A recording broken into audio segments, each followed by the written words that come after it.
अपन आज पढ़ेंगे भाई कौन सा संयुक्त सूक्ष्मदर्शी।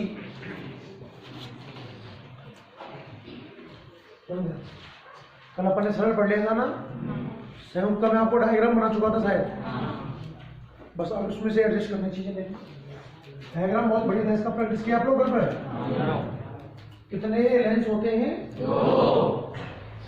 पहले तो एक कम फोकस दूरी का उत्तल लेंस लगा होता है, इसे करते हैं बिंब की ओर, तो इसका नाम है अभिदृश्यक लेंस। कौन सा? अभिदृश्यक लेंस। कहीं ना कहीं भाई साहब का फोकस होगा, और क्या फोकस से जस्ट बाहर रखने वाला? बोला करो भाई, है ना? जो किरण ओ से निकलेगी वो तो सीधी निकलेगी, सहमत है इस बात से? और जो किरण मुख्य अक्ष के समांतर आएगी वो काटेगी कहीं ना कहीं। तो इस जगह पर क्या बन गया आपका? ए डैश। यह प्रतिबिंब नेत्र का लेंस के लिए बिंब का काम करेगा। और अब नेत्र का लेंस को किस प्रकार एडजस्ट करें? यहाँ एक अधिक फोकस दूरी का लेंस लगा होगा ना भाई, आईपीस बोलते हैं इसको। इस प्रकार एडजस्ट करें, इसका बड़ा बनाना है ना, तो इसको नेत्र का लेंस के फोकस के बीच में ले लें। कुछ एफ ई यहाँ ले लूं क्या? यहाँ या ना? अब प्रतिबिंब बनाना मैंने आपको सिखाया था शायद। एक्चुअल में तो ये किरणें उधर जाएंगी, दूरी बढ़ रही होगी, पीछे बनता हुआ प्रतीत होगा। तो मैंने आपको एक तरीका और बताया था इसका।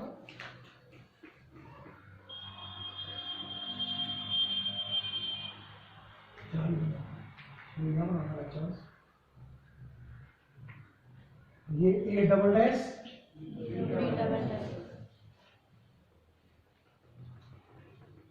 इधर निकल जाएगी। यहाँ या ना? क्या यहां से लेकर यहां तक की डिस्टेंस को आप यू ओ नाम दोगे? तो बोलो। यहां से लेकर यहां तक की जो डिस्टेंस है वो बी ओ, यू ई। हाँ या ना? क्या प्रतिबिंब A double dash B double dash है? प्रतिबिंब ने आप पर जो कोण बनाया वो बीटा, और जो बिंब ने बनाया वो बिंब का कोण कैसे देखेंगे? क्या अलग से बना लोगे? ये बिंब हो गया आपका ए बी,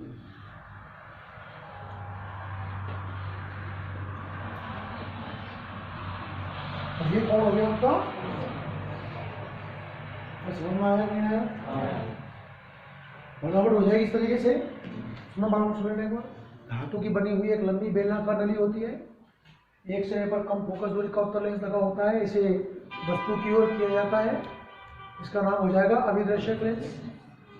दूसरे सिरे पर अधिक फोकस दूरी का उत्तल लेंस है, इसे नेत्र की ओर किया जाता है, इसका नाम हो जाएगा नेत्र का लेंस। दोनों लेंसों के मध्य की दूरी को कम या ज्यादा एडजस्ट करने के लिए काम में लेते हैं दंतु चक्र व्यवस्था। अरे विद्वानों, ये काम रोको। दोनों लेंसों के मध्य की दूरी को एडजस्ट करने के लिए हम काम में क्या लेते हैं? घुमाते हैं ऐसे कुछ, और क्रॉस तार विधि का उपयोग किया गया है। क्रॉस तार विधि का मतलब प्रतिबिंब इन दोनों के बीच में कहीं क्रॉस करना ही। बात आती है इसमें जो मोस्ट इंपोर्टेंट पॉइंट बनता है, क्या? आवर्धन क्षमता। परिभाषा आपको समझ में आ गई होगी शायद। सूक्ष्मदर्शी से निर्मित प्रतिबिंब द्वारा नेत्र पर बनाया गया कोण और बिंब द्वारा नेत्र पर बनाए गए कोण का। क्या प्रतिबिंब ने कोण बीटा बनाया, और क्या बिंब ने कोण अल्फा बनाया? बीटा अपना था। फिर चूंकि कोण अल्प है,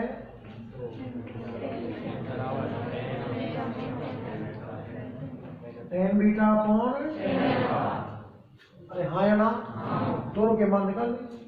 tan अल्फा की जब बात आई है तो पता होगा आपको, जल्दी बोलो। समकोण त्रिभुज ये डिस्टेंस BAE क्या, BAE क्या क्या, tan अल्फा लंब बटे आधार, लंब AB आधार ये, जहां नहीं आए वही रोक देना। कोई नई बात है क्या ये? आगे बताओ। बीटा का मान चाहिए ना, तो समकोण त्रिभुज B double dash A double dash E, हाँ या ना, में tan बीटा लंब बटे आधार A double dash B double dash upon, और कुछ याद आया? B dash A dash E और B dash A dash E क्या समरूप है? ये कॉमन 1/90 का समरूप का। इसका मतलब इसमें भुजाओं का अनुपात और इसमें भुजाओं का अनुपात कौन सा होगा भाई? A dash B dash upon E A dash. आया कि नहीं आया? क्या करना चाहिए?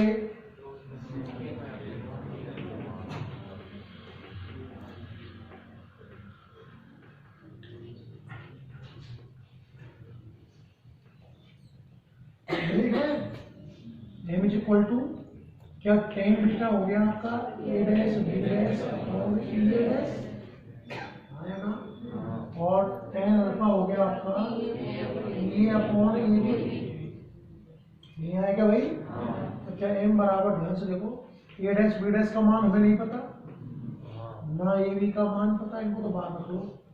क्या E A का मान पता है क्या? E A B नहीं भाई, और क्या E A डैश पता है क्या? माइनस, माइनस से माइनस कैंसिल किया। क्या बताओ, ये तो समीकरण नंबर 4 तक खेल समझ में आया गया? मुझे नहीं लगता कि इसमें बहुत ज्यादा धंधा करने की जरूरत होनी चाहिए। नहीं आया?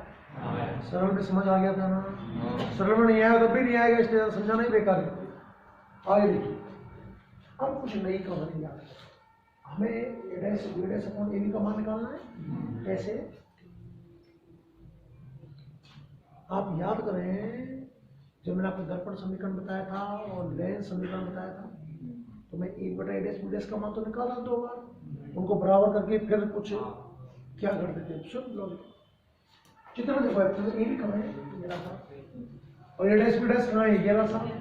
तो समरूपता आपको नजर आ जाएगी सर। आपको 2 त्रिभुज नजर आ रहे होंगे, बोर्ड में ध्यान से देखना। त्रिभुज BAO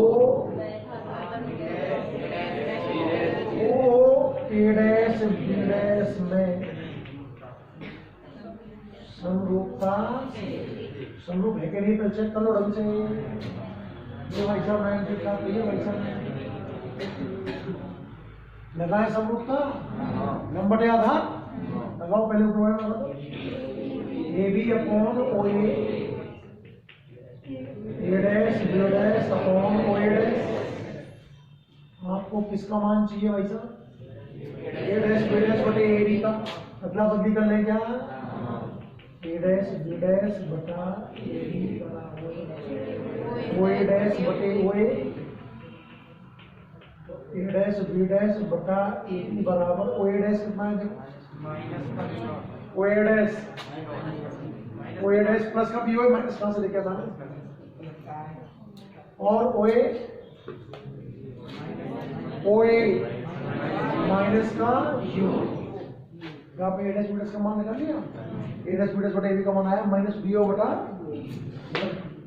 कहते हैं ये निकाल पाए आप, माइनस BO बटा UO ब्रैकेट D अपॉन, कुछ खेल समझ में आया नहीं आया कि नहीं आया? ये है आपकी आवर्धन क्षमता। मेरे हिसाब से तो बहुत ज्यादा आसान। क्लियर है भाई यहाँ तक? और कोई नई चीज है कि इसमें ये होता बताओ, बहुत पुराने हो चुके। क्या 2 स्थिति हो जाएंगी इसमें? स्थिति नंबर 1 जल्दी बोलो। जब प्रतिबिंब निकटतम स्पष्टता की दूरी पर प्राप्त हो। याद करो क्या आप v का मान माइनस बी और u का मान माइनस यू जमाते हो क्या? पर सरल में तो चूंकि एक ही लेंस होता है। अब लेंस कितने हैं? दो। ये काम ऑब्जेक्टिव के लिए करूं क्या आई के लिए करूं? आपको प्रतिबिंब कौन दिखा रहा है, ऑब्जेक्टिव क्या आई? तो वी ई यू ई और यू डी में भी लगाऊं क्या? जब सभी लग रहा है डी में भी लगा तो डी तो फिक्स है ना। तो अपने लेंस समीकरण कर लो, वैसे बड़ा कौन है बराबर बड़ा कौन वी माइनस बड़ा कौन यू होता है। और क्या F E V E U ई। अरे हाँ या ना? सारे आगे इसके अंदर जमा कितना आता है? क्या 1/f(e) इज इक्वल टू बोलते जाओ माइनस 1/d प्लस 1/u आएगा क्या? d का दो अंशों गुणा कर दो, d/fe बराबर -1 प्लस d/ue। तो यहाँ से d/ue का मान निकाल लो 1 प्लस d/fe। तो क्या आप m निकाल पाएंगे क्या? माइनस bo बटा यूओ ब्रैकेट 1 प्लस d/fe।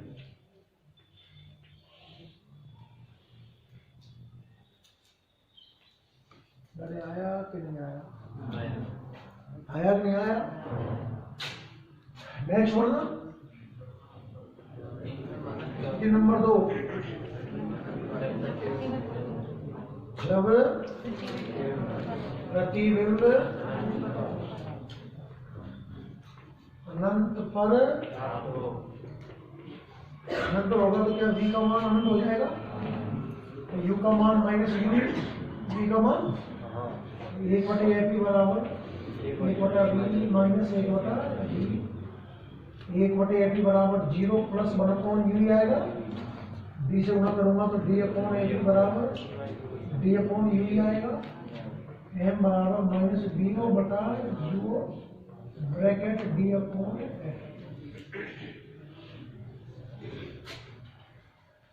समझ में आया कि नहीं आया?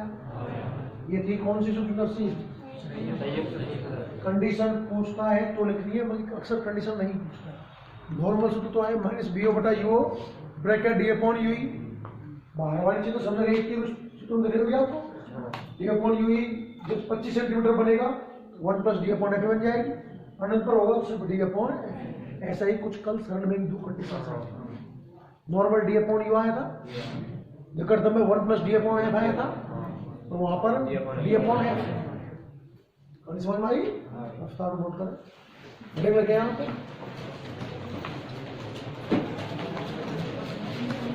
संयुक्त सूक्ष्मदर्शी, बिना आवाज करे बिल्कुल शांत होकर हेडिंग लिखें। संयुक्त सूक्ष्मदर्शी, संयुक्त सूक्ष्म। देखिए पहले तो चित्र को जगह छोड़ दो, घर से बनेंगे वो बना लिया। तेरे पास पेंसिल ना है कुछ बना लो। इन चित्रों ने पेन से बनावे में आपको ज्यादा मजा आवे भाई, ज्यादा सुंदर बनते हो आपसे।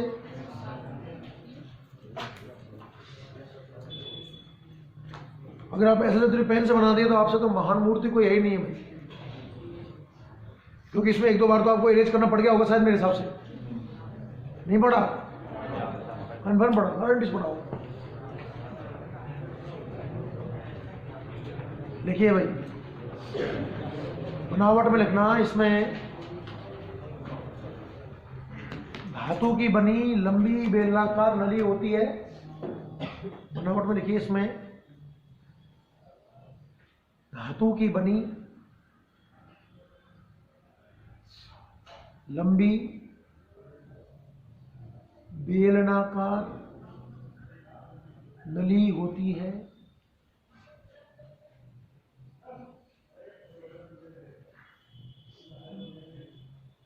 जिसके एक सिरे पर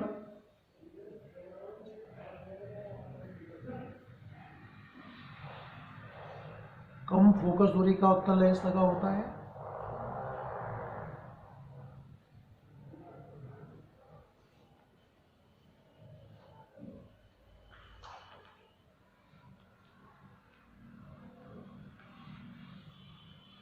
धातु की बनी एक लंबी बेलनाकार नली होती है, एक सिरे पर कम फोकस दूरी का उत्तल लेंस लगा होता है, जिसे वस्तु की ओर किया जाता है।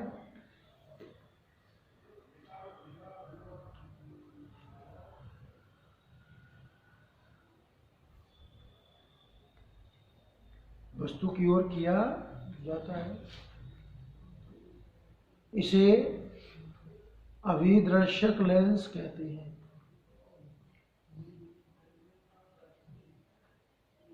अभिदृश्यक लेंस कहते हैं। क्लियर है? दूसरे सिरे पर एक अन्य नली लगी रहती है। दूसरे सिरे पर एक अन्य नली लगी रहती है। दूसरे सिरे पर एक अन्य नली लगी रहती है। कह तो नली रहूं, सुनो जरा। एक अन्य नली लगी रहती है जिसमें अधिक फोकस दूरी का उत्तल लेंस लगा होता है। जिसमें अधिक फोकस दूरी का उत्तल लेंस लगा होता है।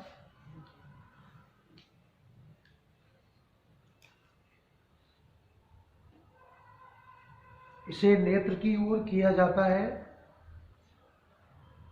इसे नेत्र की ओर किया जाता है।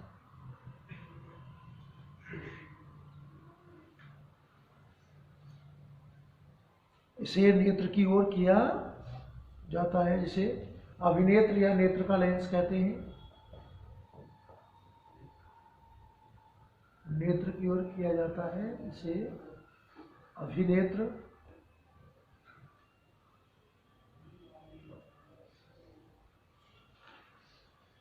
या नेत्र का लेंस कहते हैं। क्लियर है? दोनों लेंसों के मध्य की दूरी को समायोजित करने के लिए दंतु चक्र व्यवस्था काम में ली जाती है। दोनों लेंसों के मध्य की दूरी को समायोजित करने के लिए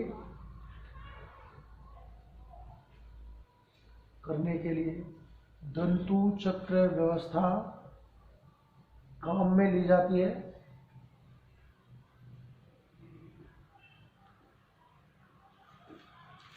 तंतु नाली दंतु है, दंतु चक्र व्यवस्था काम में ली जाती है।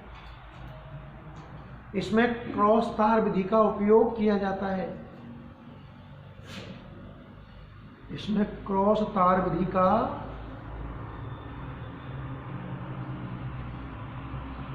उपयोग किया जाता है। उपयोग किया जाता है। ये तो हो गई इसकी बनावट भाई ना। क्रियाविधि लिखो। क्रियाविधि में लिखना, जिस वस्तु का बड़ा प्रतिबिंब बनाना है, जिस वस्तु का, क्रियाविधि लिखो, जिस वस्तु का बड़ा प्रतिबिंब बनाना होता है,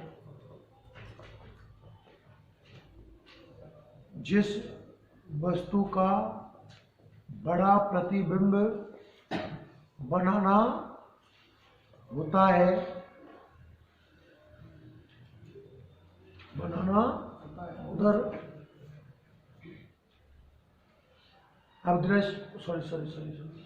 उसे अभिदृश्यक लेंस के फोकस के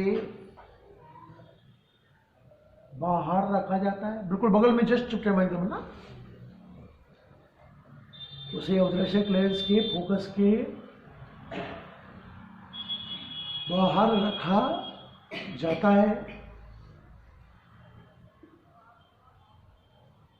ताकि इसका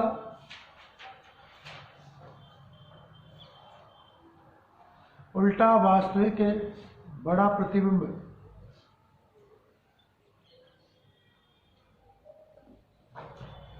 उल्टा वास्तविक बड़ा प्रतिबिंब ए डैश बी डैश प्राप्त हो।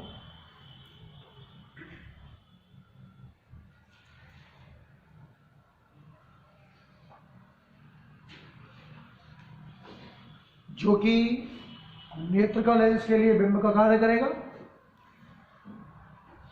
जो कि नेत्र का लेंस के लिए बिंब का कार्य करेगा, बिंब का कार्य करेगा। अब नेत्र का लेंस को इस प्रकार समायोजित किया जाता है, अब नेत्र का लेंस को इस प्रकार समायोजित किया जाता है कि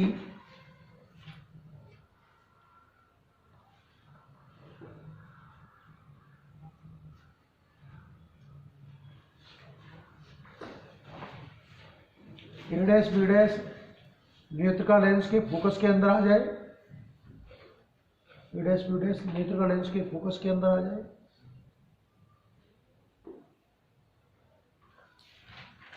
ताकि इसका फोकस के अंदर आ जाए,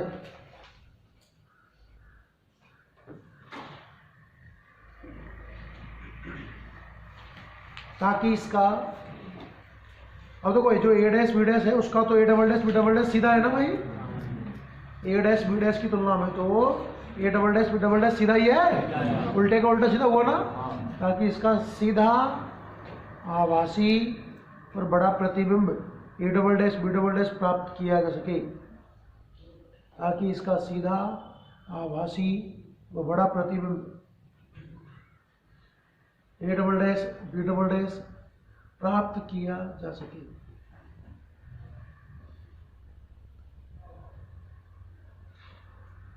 इस प्रकार मूल वस्तु का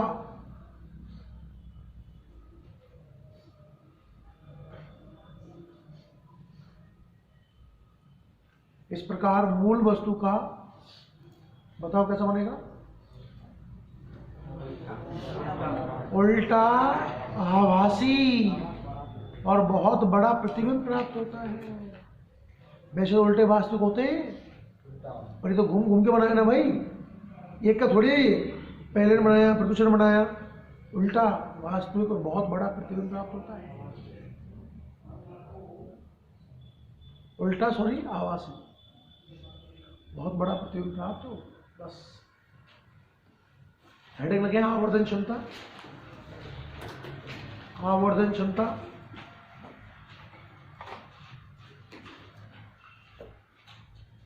परिभाषा देखो, सूक्ष्मदर्शी से निर्मित प्रतिबिंब द्वारा नेत्र पर बनाया गया कोण और बिंब द्वारा नेत्र पर बनाए गए कोण का अनुपात। सूक्ष्मदर्शी से निर्मित प्रतिबिंब द्वारा, सूक्ष्मदर्शी से निर्मित प्रतिबिंब द्वारा नेत्र पर बनाए गए कोण, सूक्ष्मदर्शी से निर्मित प्रतिबिंब द्वारा नेत्र पर बनाया गया कोण और बिंब द्वारा नेत्र पर बनाए गए कोण का अनुपात, बिंब द्वारा नेत्र पर बनाए गए कोण का अनुपात।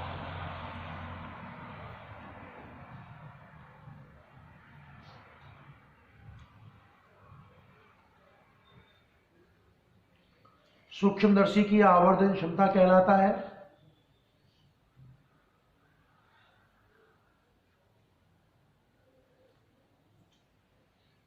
आवर्धन क्षमता कहलाता है।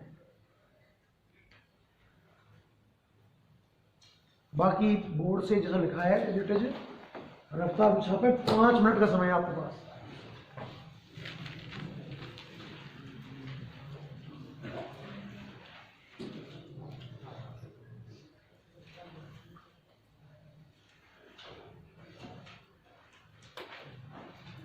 5 मिनट का समय है, बिना बात करे जल्दी से जल्दी छापो इसको।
लिए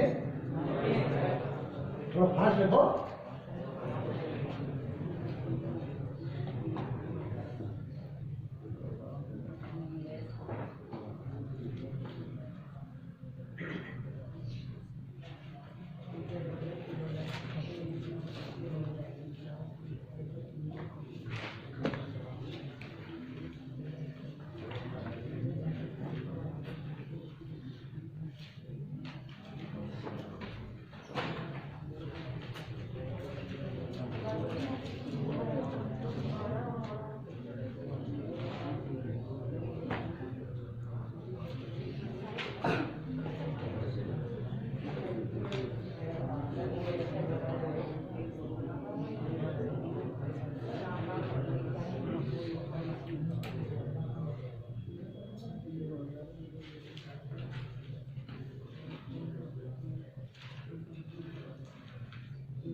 क्या शायद ना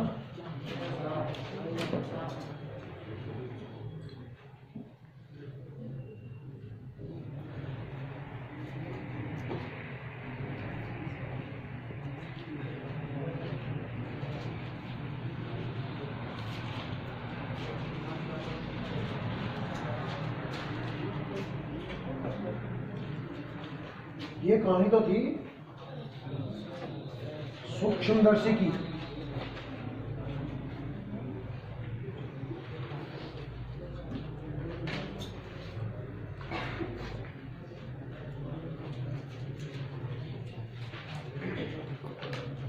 संयुक्त सूक्ष्मदर्शी की। बढ़ने लगे।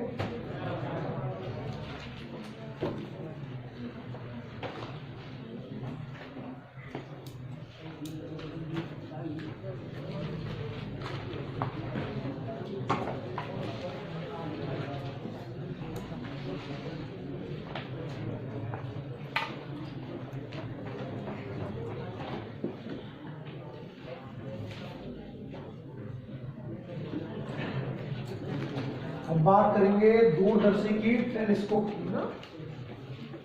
हेडिंग लिखने पहले तो आप दूरदर्शी। अरे सूक्ष्मदर्शी समझ में आया कि नहीं आया? हमसे हेडिंग लिखे दूरदर्शी और परिभाषा लिखो पहले इसकी, नाम से क्लियर है। देखो ऐसा प्रकाशिक उपकरण, ऐसा प्रकाशिक उपकरण, ऐसा प्रकाशिक उपकरण जिसकी सहायता से, ऐसा प्रकाशिक उपकरण जिसकी सहायता से दूर स्थित वस्तुओं को देखा जा सके। ऐसा प्रकाशिक उपकरण जिसकी सहायता से दूर स्थित वस्तुओं को देखा जा सके, दूरदर्शी कहलाता है। ऐसा प्रकाश उपकरण जिसकी सहायता से दूर स्थित वस्तुओं को देखा जा सके, दूरदर्शी कहलाता है। लाइन चेंज करो। यह निम्न दो प्रकार का होता है। यह निम्न दो प्रकार का होता है। एक नंबर लिखें अपवर्तक दूरदर्शी। पहला टाइप कौन सा? अपवर्तक दूरदर्शी। और दूसरा नंबर लिखें आप परावर्तक दूरदर्शी। पहला अपवर्तक, अपवर्तक के बगल में एक नाम और लिख लें खगोलीय दूरदर्शी। खगोलीय पहला है अपवर्तक दूरदर्शी, और इसका नाम अपवर्तक के साथ साथ आप क्या भी लिख सकते हो? खगोलीय दूरदर्शी। और सब बोर्ड में देखें ध्यान से, नया कुछ भी नहीं है, पूरी बातें यहीं से निकालेंगे भाई। अब तो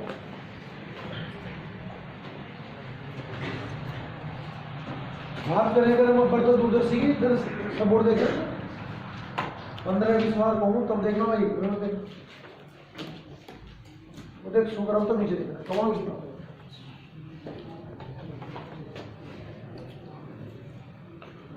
नाम से क्लियर है अपवर्तक और परावर्तक।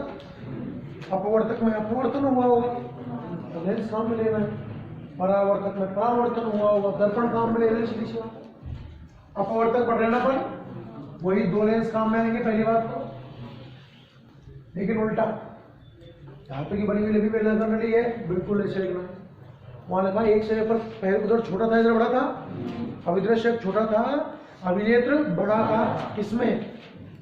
सूक्ष्मदर्शी में। और दूरदर्शी में अभिदृश्यक बड़ा होगा, अभिनेत्र छोटा होगा।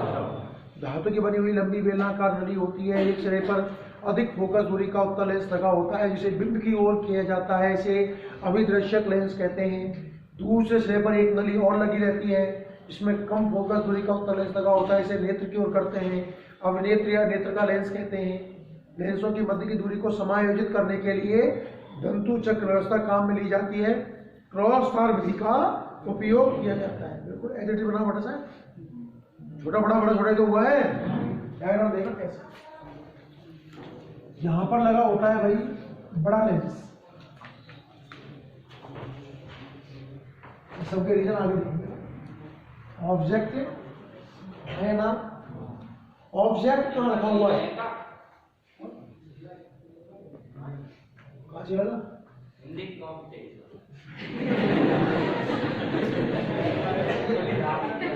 कहा बीमारी है रोज की, कौन सा कुछ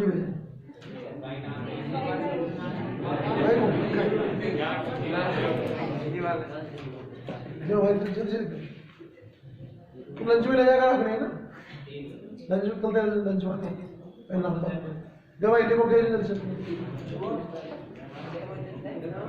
अरे दे दो कोई भी यार,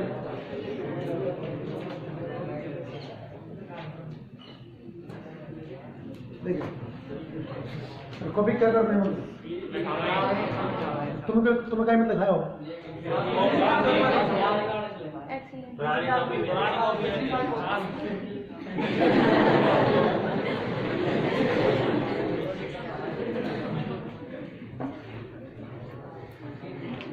अधिक फोकस देखो कलेंस लगा हुआ है, वस्तु की ओर करते हैं और क्या नाम है इसका, ऑब्जेक्ट का रखा हुआ है, अनंत पर बहुत दूर रखा हुआ है ना, ऑब्जेक्ट बनाओ कोई फर्क पड़ने वाला नहीं, जो प्रकाश किरण सेंटर से निकलेंगी वो तो सीधी निकली जाएंगी, हाँ या ना, कहीं भी ऊपर आ रही होंगी अनंत से बहुत सारी किरणें आती है, तो अपवर्तन होगा। अब जब वस्तु अनंत पर होती है तो प्रतिबिंब कहाँ बनता है, फोकस पर, तो जहां ये काट रही है ये फोकस नहीं है, समांतर नहीं लाया इसलिए मैं देखो थोड़ा एंगल से लाया, यहां कट रही है ना, ये है ए डैश और बी डैश, और क्या इसी बिंदु पर है आपका एफ ओ, अरे नहीं आया, क्योंकि ऑब्जेक्टिव लेंस के लिए ऑब्जेक्ट रखा हुआ है इनफाइनाइट पर, और जब बिंब अनंत पर होता है तो प्रतिबिंब फोकस पर बनता है, ये समझ में आया नहीं आया, जिस वस्तु का प्रतिबिंब पास बढ़ाना होता है उधर अभिदर्शक लेंस को किया जाता है ताकि वस्तु का उल्टा वास्तविक और छोटा हो सकता है, चंद्रमा देखना इतना बड़ा है, उससे बड़ा प्रतिबिंब नहीं बना सकता ना मैं, वास्तविक उल्टा छोटा, एक छोटा बड़ा बड़ा मत कहना आप इसमें, केवल वास्तविक और उल्टा प्रतिबिंब एडस बीडस प्राप्त होता है, अरे आया नहीं आया, सब में तीर भी लगा देना ढंग से। अब क्या ये एडस बीडस नेत्र का लेंस के लिए बिंब का कार्य करेगा, अरे हाँ या ना, अब यहाँ एक नेत्र का लेंस बना, इसके बजाय छोटा आई पीस, हाँ या ना,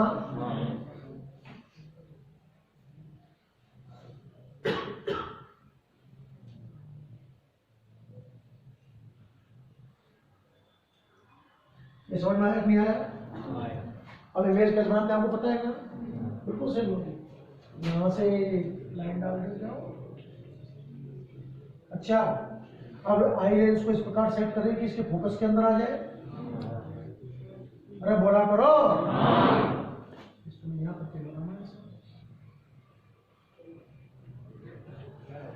ये डबल डैश बताया ना, ये क्या करना होता है,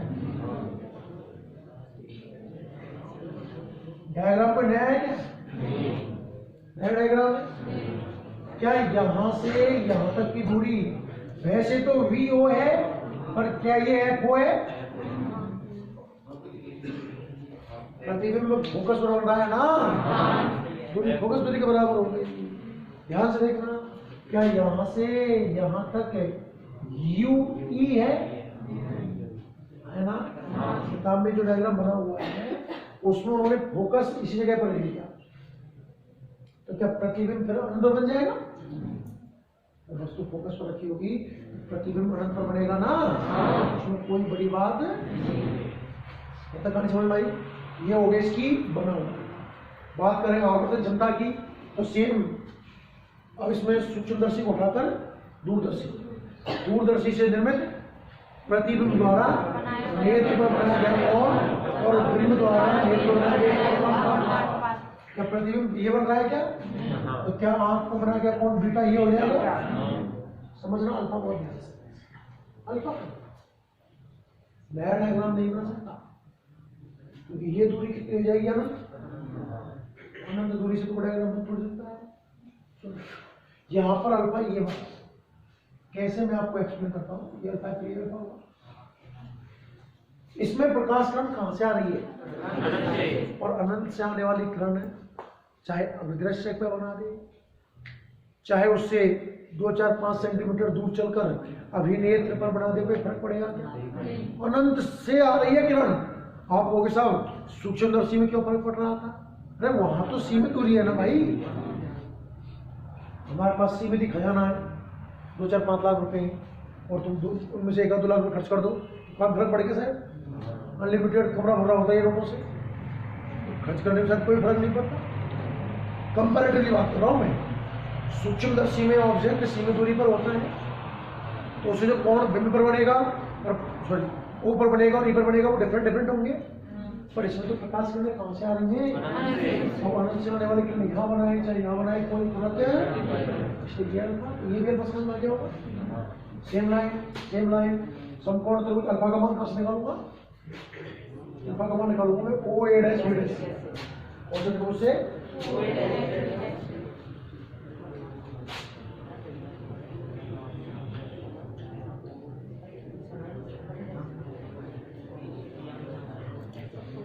देखो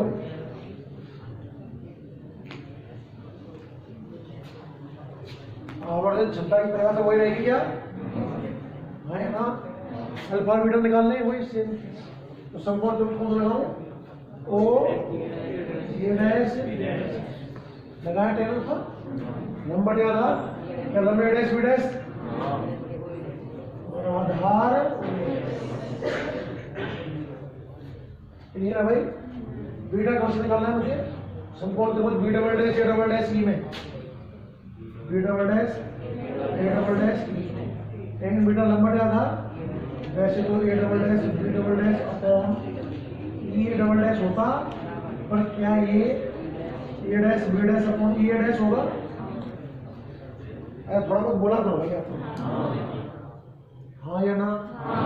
मान जाओ तो tan बीटा का मान तो आ गया साहब A' B' अपॉन E' और tan अल्फा को उल्टा कर दूं क्या? A' upon A' B' cut गया क्या? OA' कितना है? OA' मेरे हिसाब से तो प्लस का F है और E' मेरे हिसाब से माइनस का U ही है। हाँ या ना? अगर मैं देखता हूँ अगर ये फोकस पर ही ले लिया जाता तो क्या n बराबर माइनस F/F ही हो जाता क्या? नहीं समझ में आया? अगर मैं इस फोकस को एडजस्ट करते करते इसी पॉइंट पर ले आऊं तो ये दूरी जो u ही है वो F ही हो जाती है ना? u को मैंने F माइनस F/F नहीं आया। और दूरदर्शी की जो नलिका की लंबाई है वो कितनी है? वैसे तो ये लंबाई तरीके से देखा जाए तो VO प्लस UE के योग के बराबर आएगी। ये मापांक क्यों लगाए? UE नेगेटिव हो सकता है ना, ये दूरी 5 मीटर और ये दूरी -2 मीटर, तो टोटल तो 7 मीटर ही हुई ना।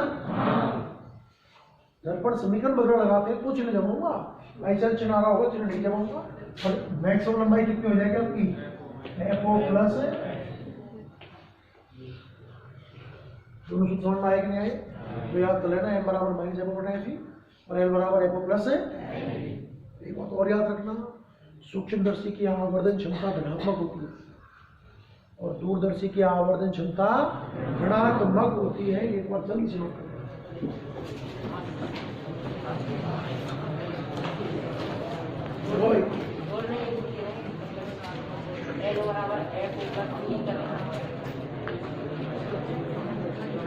घड़े लगे नंबर 1 अपवर्तक या खगोलीय दूरदर्शी लिख लिया। पहली हेडिंग डाल दें, अपवर्तक या खगोलीय दूरदर्शी। चित्र के लिए जगह छोड़ दे, कितने में आ जाएगा देख लेना अपने हिसाब से, है ना? कंजूसी मत करना भाई। और लिखें, जो संयुक्त सूक्ष्मदर्शी में लिखाया है, ये लिखना नहीं है,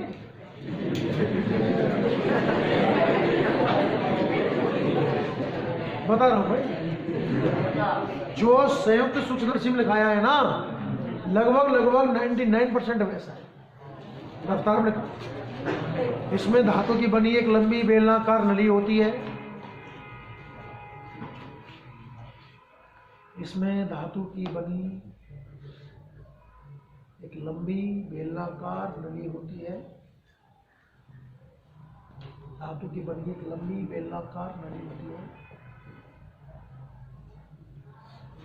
जिसके एक सिरे पर अधिक फोकस दूरी का उत्तल लेंस लगा होता है, जिसके एक सिरे पर अधिक फोकस दूरी का लेंस लगा होता है,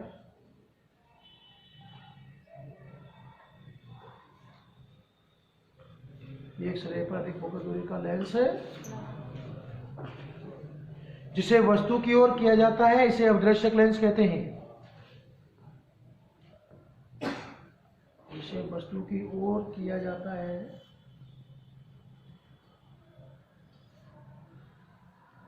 इसे अभिदृश्यक लेंस कहते हैं।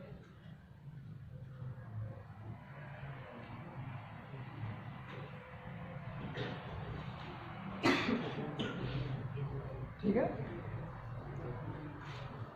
दूसरे सिरे पर एक अन्य नली लगी रहती है, दूसरे सिरे पर एक अन्य नली लगी रहती है, दूसरे सिरे पर एक अन्य नली लगी रहती है, जिसमें कम फोकस दूरी का उत्तल लेंस लगा होता है, दूसरे सिरे पर एक अन्य नली लगी रहती है, जिसमें कम फोकस दूरी का उत्तल लेंस लगा होता है,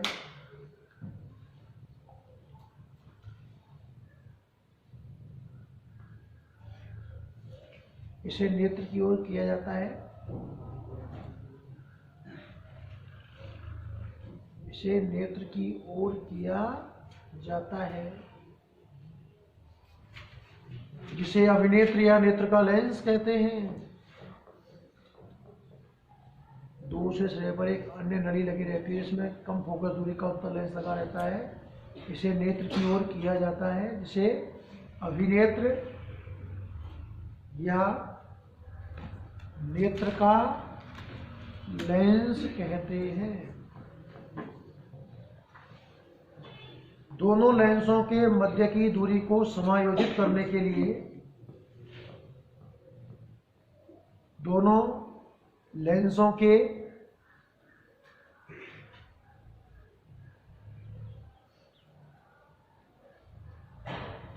मध्य की दूरी को समायोजित करने के लिए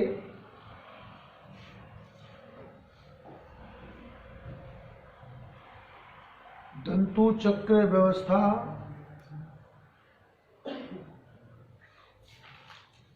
काम में ली जाती है।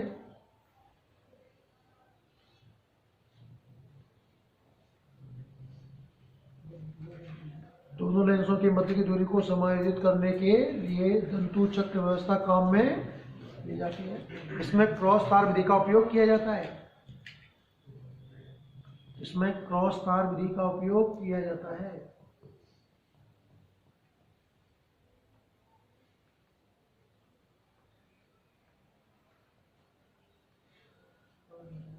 क्रॉस तार विधि का उपयोग किया जाता है। क्रियाविधि लिखें, क्रियाविधि, क्रियाविधि में देखो, जिस वस्तु का प्रतिबिंब पास बनाना होता है, जिस वस्तु का प्रतिबिंब, भाई दूर की वस्तुओं का पास बनाया गया प्रतिबिंब, जिस वस्तु का प्रतिबिंब पास बनाना होता है, उधर अवदृश्यक लेंस को किया जाता है, ताकि उधर अभिदृश्यक लेंस को किया जाता है ताकि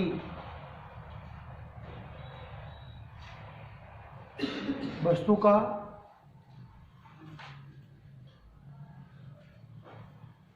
वास्तविक कोमा उल्टा प्रतिबिंब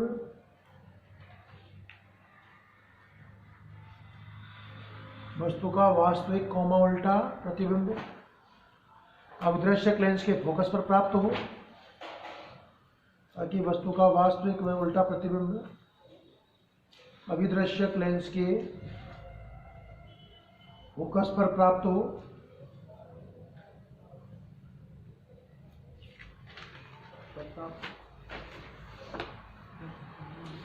यह प्रतिबिंब नेत्रिका लेंस के लिए बिंब का कार्य करेगा।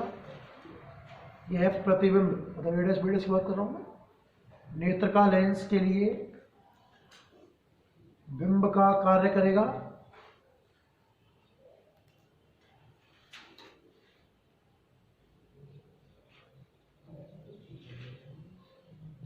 अब नेत्रिका लेंस को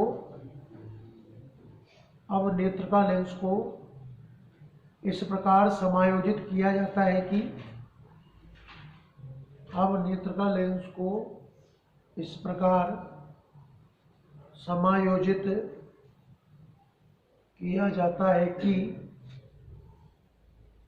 ए डैश बी डैश नेत्रिका लेंस के फोकस के अंदर आ जाए। अब नेत्रिका लेंस को इस प्रकार समायोजित किया जाता है कि ए डैश बी डैश नेत्रिका लेंस के फोकस के अंदर आ जाए, ताकि इसका सीधा कोमा आभासी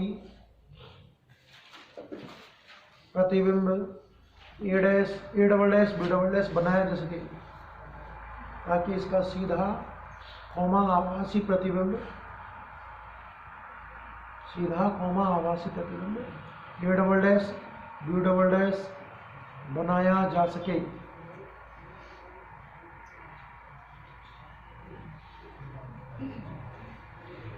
हेडिंग लगे आवर्धन क्षमता।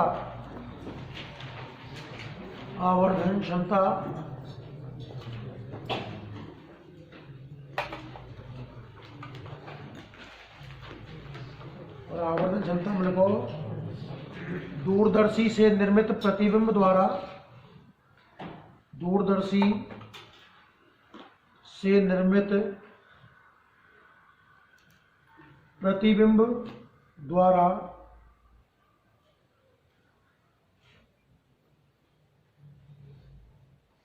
नेत्र पर बनाया गया कोण,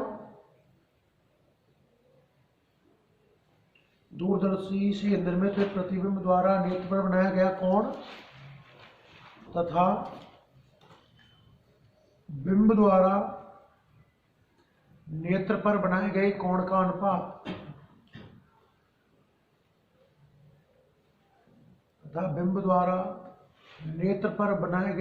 का अनुपात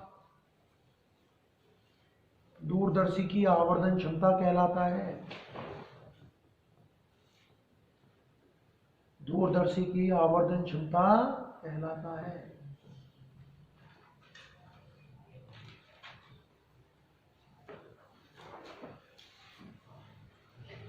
छात्र बाकी बोर्ड से पूरा कंप्लीट।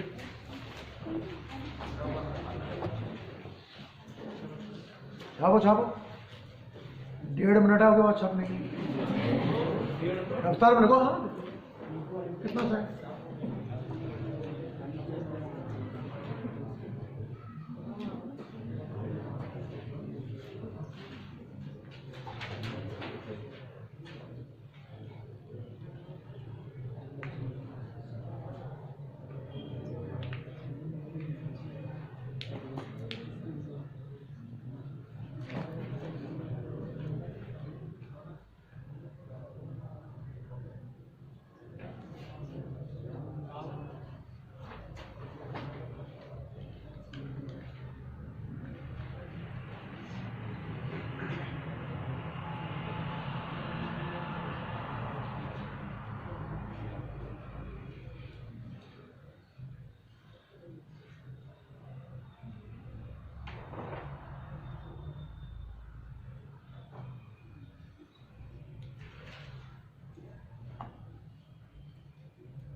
हो गया?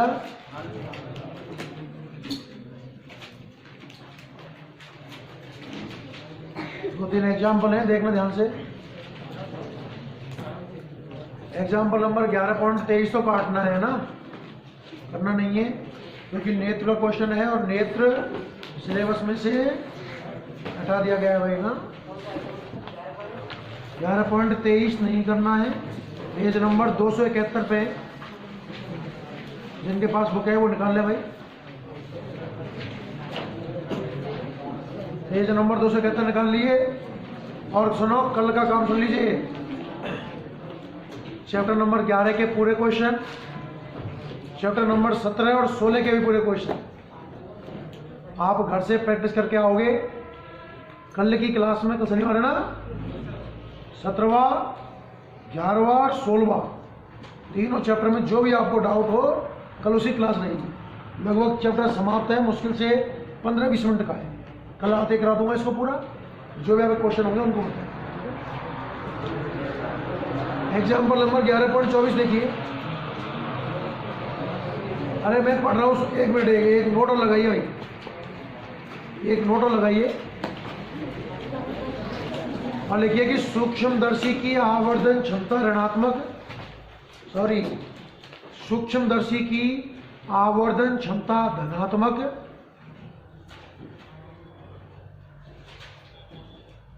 सूक्ष्मदर्शी की आवर्धन क्षमता धनात्मक तथा दूरदर्शी की आवर्धन क्षमता, क्या कहूं, ऋणात्मक होती है।